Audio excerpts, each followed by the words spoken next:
Derniers avatars des massifs vauclusiens à l'ouest, les dentelles de Montmirail, visibles à des centaines de kilomètres à la ronde, et notamment de la grande autoroute du Sud, comptent au nombre des phénomènes géologiques les plus vus. Le massif a commencé à se former géologiquement au cours du secondaire, entre 200 et 60 millions d'années.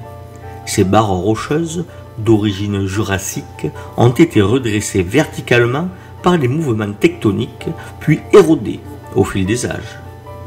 Elles sont extrêmement faillies. La période du Trias est identifiable par ses argiles rouges, dolomiques, et ses marnes à gypse. Les calcaires appartiennent au Jurassique et au Crétacé inférieur. Au nord du massif affleurent les arènes sableuses datées du Crétacé. Quant à la périphérie du massif, elle est recouverte essentiellement de sol tertiaire. Au début du secondaire, lors du Jurassique supérieur, la zone était recouverte par une mer profonde, la fosse vauconcienne.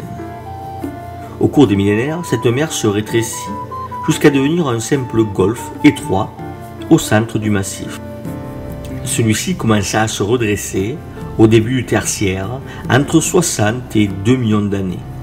Sa surréaction fut provoquée par le plissement pyrénéo-provençal.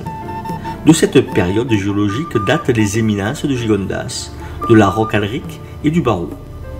À la fin de cette ère, lors de la période du Miocène, débuta une phase de sédimentation. Ces dépôts furent fracturés par la faille de Nîmes, qui de la Catalogne aboutit aux Préalpes, au nord de Die. La création de cette faille provoqua de gigantesques poussées. Des dépôts de sel gemme remontèrent de 5000 mètres pour bousculer la couverture sédimentaire et s'étaler à la surface.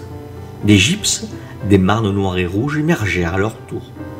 Ce fut lors de ce soulèvement général que se dressèrent verticalement les dalles calcaires. Ce phénomène géologique, connu sous le nom de diapire, a été comparé à un véritable volcanisme froid. Il est responsable du goût salé des ruisseaux et des sources du massif, notamment la Salette, et du retrait de la mer qui occupait alors la plaine du Rhône, et bien sûr de l'aspect des dentelles de Montmirail dans leur structure actuelle.